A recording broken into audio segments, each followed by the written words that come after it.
and questions, and you will have a chance to check your work. All the recordings will be played once only. The test is in 4 sections.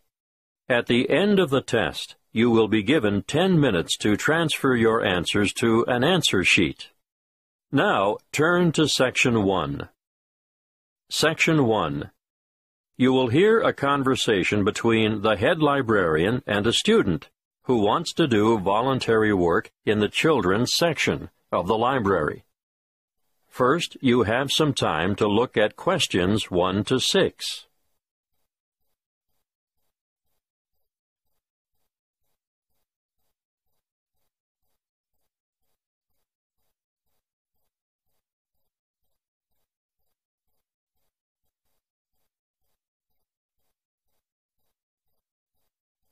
You will see that there is an example that has been done for you. On this occasion, only the conversation relating to this will be played first. Good morning. You'd like to volunteer for the children's section, is that right? Yes, I spoke to you on the phone yesterday. That's right. Tessa, isn't it? Yes, Tessa Bridges. The applicant's name is Tessa Bridges. So Bridges has been written in the space. Now we shall begin. You should answer the questions as you listen because you will not hear the recording a second time. Listen carefully and answer questions 1 to 6. Good morning. You'd like to volunteer for the children's section, is that right? Yes, I spoke to you on the phone yesterday. That's right. Tessa, isn't it? Yes, Tessa Bridges. Thank you for coming in today, Tessa. Before we discuss what a volunteer does in the library, I'll need to get some details from you. No problem. What would you like to know? Where do you live, Tessa? I still live with my family in Northwood, 51 Matthew Drive. Mathew? Matthew Drive? Actually, there are 2 T's. Mattthew. Oh, thank you. And the postcode for Northwood is? Oh, I'm still confused about that. It used to be 2614, which of course I still remember, but the post office has recently changed it to 4126. So, 4126. Now, you're a university student, aren't you? Not exactly. I go to Northwood Polytechnic. I'm in my final year. In your final year? So what are you studying? I mean your main subject. Oh, I'm majoring in creative writing. And are you enjoying that? Very much so. I love it. When I graduate, I want to write children's books. That's great. Now, I can see why you're keen to volunteer at the library. We're always grateful for the extra help, but I still have to ask you some more questions about your previous experience. That's fine, but I haven't had a full-time paid job yet. Not to worry. Part-time work or voluntary work gives you the experience most employers are looking for. Well, to start with, when I was 16, I had a babysitting job. And who did you work for? Oh, just family friends. How long did you babysit for family friends? Oh, about 2 years, on and off. After those 2 years were up, what did you do then? Well, I was still working as a babysitter on the occasional evening and weekend when I became a peer tutor at school. I did that for 1 year, my last year at senior high. And what does being a peer tutor involve? Mostly, it means staying behind after school 1 or 2 afternoons a week to help fellow students in the subject that they're having difficulty with. And what subject did you tutor in? English, actually. I see. Do you have any other experience? I worked at the Ace Sports Academy as a tennis coach, but that was only for about 12 weeks over the summer, before I enrolled at the Polytechnic. So you're good at sports? Not everything, just tennis. And are you currently working? Yes, well, unpaid work, that is. I'm a volunteer at the local hospital, where I visit sick children who would otherwise not have any visitors. Well, it certainly seems as if you like children. Yes, I do. Before you hear the rest of the conversation, you have some time to look at questions 7 to 10.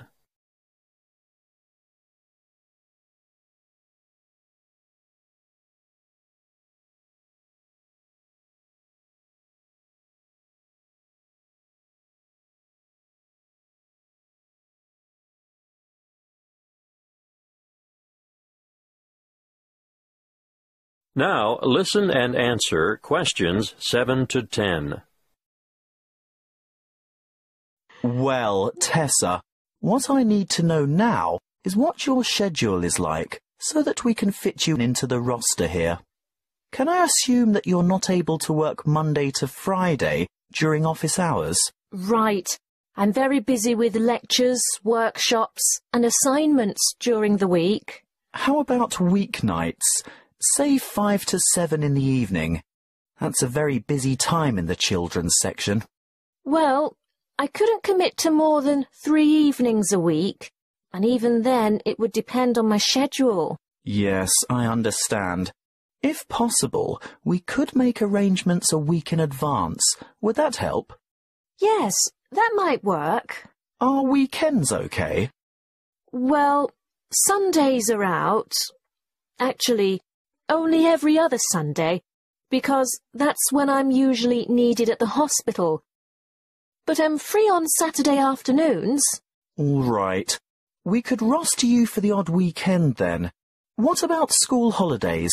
Definitely. No problem whatsoever. I don't have any other commitments during the holidays.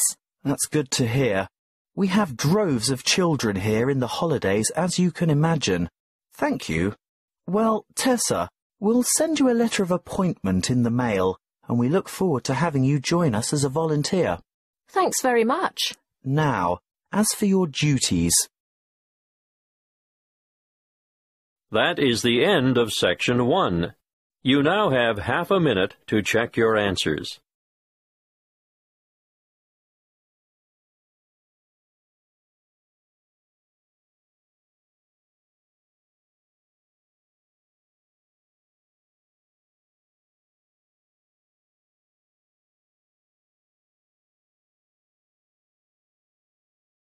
Test 4, Section 2. You will hear a talk on local radio about a short film festival in the town of Adbourne. Now you have some time to look at questions 11 to 16.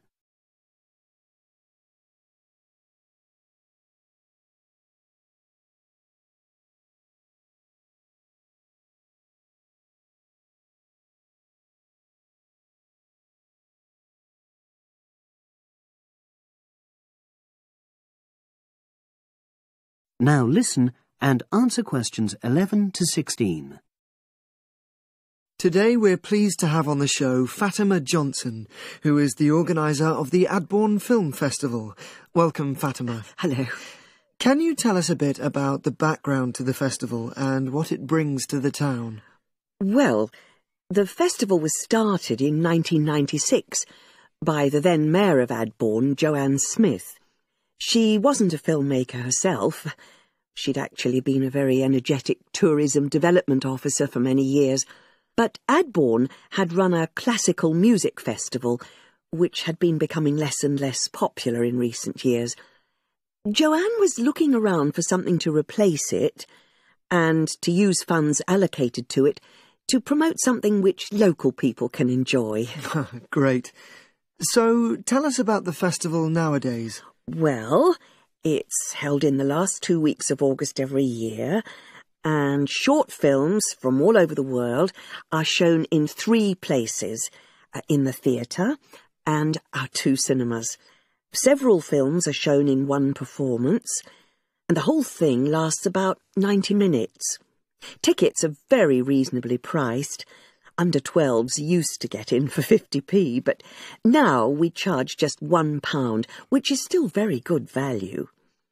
£1.50 for students and £2.50 for everyone else.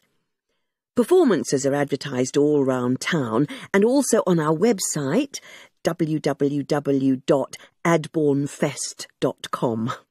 If you're interested in attending any performance, you can buy tickets online, of course, and you can also get them in the library, which is right next to the main shopping area. I'm afraid this year tickets are no longer available from either of the two cinemas because of restricted opening times. I understand you also run a film competition? Yes, for under 18s. We have a different theme every year. Last year, for example, the theme was Future Planet, and the winner was a 10-minute documentary encouraging youngsters to be more aware of environmental issues, focusing on getting school kids to cycle to school instead of going by car. This year, the theme is Sporting Nation, so there'll also be lots of ideas to choose from. Now, we're always on the lookout for new local talent, so if you live in the Adbourne area and are under 18, you should have a go. We have an excellent prize every year donated by local businesses, shops, hotels, etc.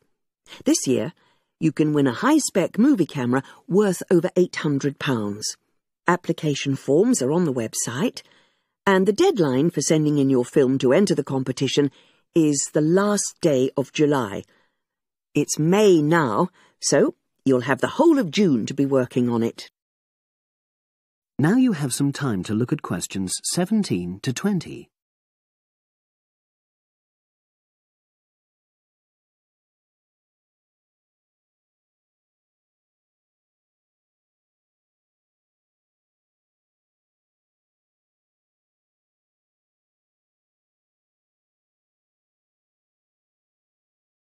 Now listen and answer questions 17 to 20. And what are the judges looking for? Well, although we choose very topical issues like the environment, we're not looking for propaganda, trying to get people to do something. Instead, we're looking for a new angle, a fresh way of looking at a theme. And of course, because it's a short film festival, it's not really about a fully worked story with well-rounded characters. It's more about good photography, conveying things visually. And who judges the films? A panel of 3 people who know a lot about film. We've used the same judges for many years, and we're very happy with their expertise. One thing we probably will change next year, though, is we want to add another class and another prize for older filmmakers. We'll keep it at a maximum of 10 minutes, though. The length works well for our festival. We also want to use different venues for the film shows, such as community centres and at least one school. It might make performances more accessible to a wider audience. We did explore the possibility of having late-night showings, but that's unlikely to happen in the coming year. So, as I say, if anyone's interested in submitting a film for our competition, go onto our website and you'll be able to access everything. That is the end of section 2. You now have half a minute to check your answers.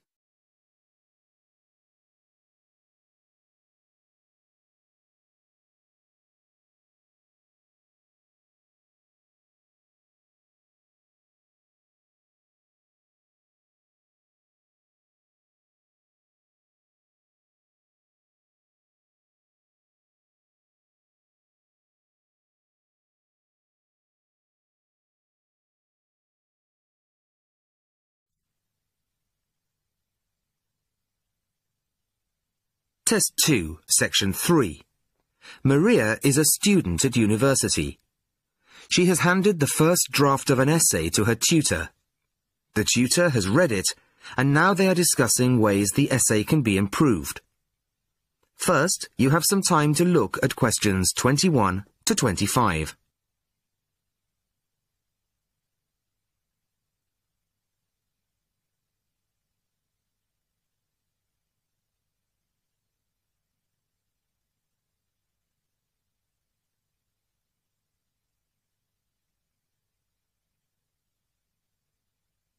Listen carefully to the first part of the conversation and answer questions 21 to 25. Well, Maria, I have to say I was quite impressed by your essay. It's a big improvement on the last one. Really? I'm glad. I put a lot more work into this one. I really spent ages on it. And it shows.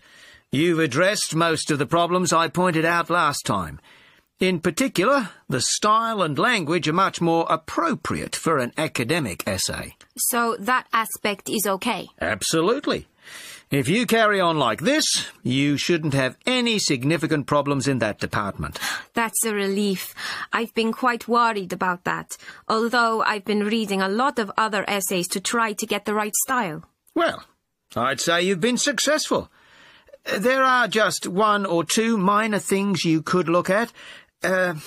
Your punctuation's quite basic. It's really just full stops and commas. And parentheses. Brackets? Yes, brackets if you prefer. In academic writing, these are best used only occasionally, if at all. You use them rather too often. Okay, I see. And I'm sorry to mention it, but your spelling... I know. But I'm working on a foreign computer. The spell checker doesn't work for English. Are you sure? Have you tried changing the setting to English? No, I haven't. Well, I should see if that's possible. I haven't marked you down this time, but, well, some of my colleagues are a bit old-fashioned about spelling. I'd try to get that sorted out if I were you. Okay, I understand. I'll try to change the setting. Before you hear the rest of the conversation, you have some time to look at questions 26 to 30.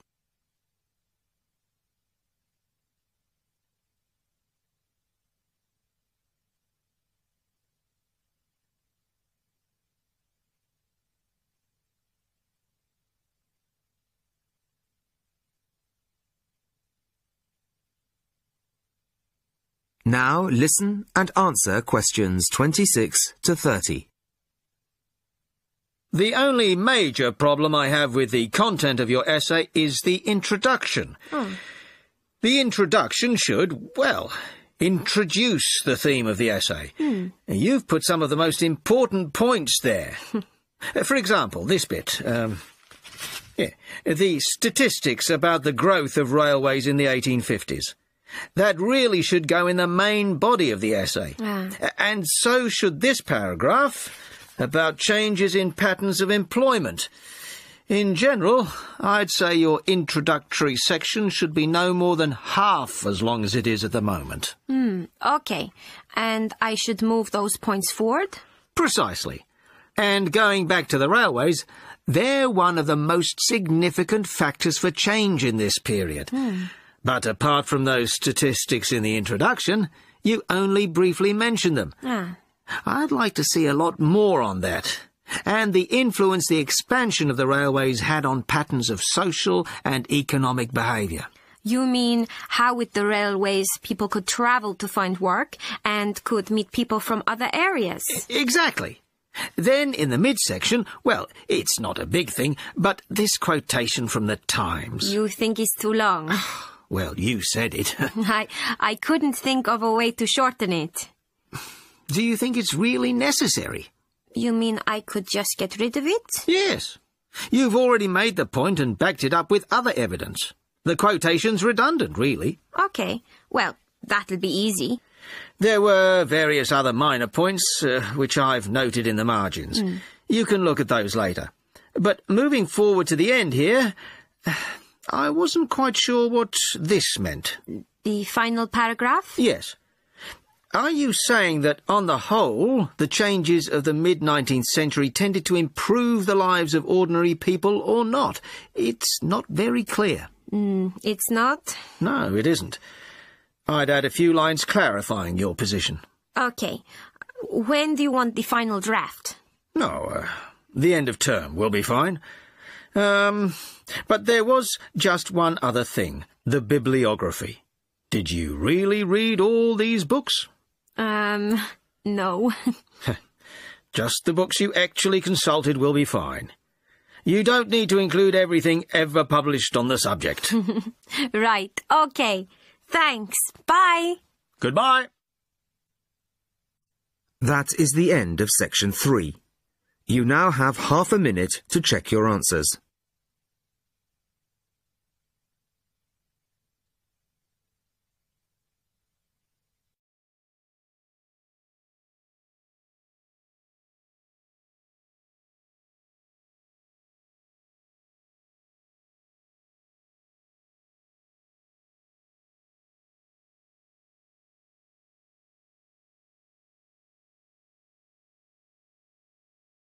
Now turn to Section 4. Section 4. In this section, you are going to hear a talk introducing the courses and entry requirements of the Department of Psychology. You now have some time to look at questions 31 to 35.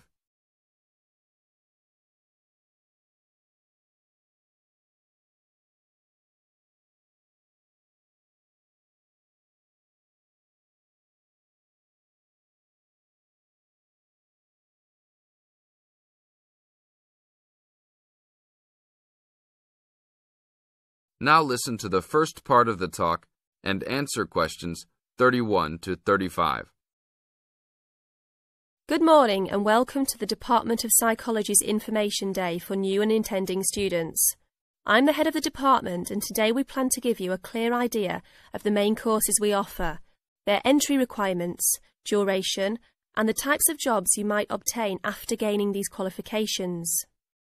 During the course of the day, I hope you will take the opportunity to talk to staff and attend information sessions for particular courses that may interest you. Some of these courses are open to school leavers, but some have particular entry requirements, so it is important to note these. Firstly, the Certificate in Psychology is offered as a 6-month course for those wanting a general introduction to the subject for personal or work-related purposes. There are no specific entry requirements. At undergraduate diploma level, we provide a 1-year diploma in psychology course, designed for those already in employment, whose work and previous training is not in psychology. There are no particular entry requirements, and students in this course usually take it to help them progress into their careers. For a major in psychology, we offer a 3-year degree course called a Bachelor of Arts, after which students can go on to take other courses if they want to specialise in psychology. The only requirement for this course is the usual undergraduate admission to university. Now, for the more specialised courses in psychology, we offer a master's degree to be taken over 18 months. This can be by research or coursework, but entry to this programme is only through first gaining a degree in psychology. That means you must have a degree majoring in psychology. And lastly, for those wanting clinical qualifications at postgraduate level, we offer a diploma in clinical psychology over a 12-month period, usually called Clinical Psychology Diploma, for short. The minimum entry requirement for this programme is an appropriate honours degree. Now look at questions 36 to 40.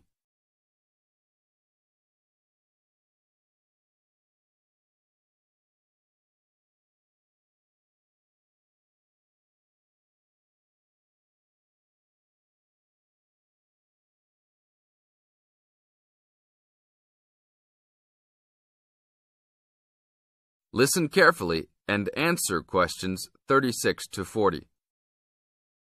Now, it's also important that you have some understanding of the types of work these courses can prepare you for, and it's useful to know the relationship between the work you might do after you complete the course and the work of others who have studied different courses in psychology. As I said before, The certificate in psychology is for personal interest or possibly for work-related purposes, but doesn't qualify you in any particular way. Our students in this course can range from women who have stopped work to care for their children and the children have now commenced school, to the support staff in a specialised publishing company. They really vary a lot. The undergraduate diploma usually attracts people working in offices such as banks or in some government departments. If you gain a degree with a major in psychology, again, you are not professionally trained, but this could enable you to undertake further training to obtain professional qualifications, or it might just be part of a first degree that will help you to get a good job that doesn't require particular specialisation at that stage. After completing a master's degree, you would expect to have some specialisation, perhaps in research or on a particular aspect of psychology, such as child development. For those who also have a clinical diploma, there are a wide range of jobs available. Some focus on helping people with personal adjustment or family problems. Others might concentrate more on using psychological tests, or perhaps working in particular institutions, such as those for the mentally ill, or in prisons. There are many other job opportunities, so if you are interested to discuss possibilities with any of the staff today. This is the end of Section 4. You now have half a minute to check your answers.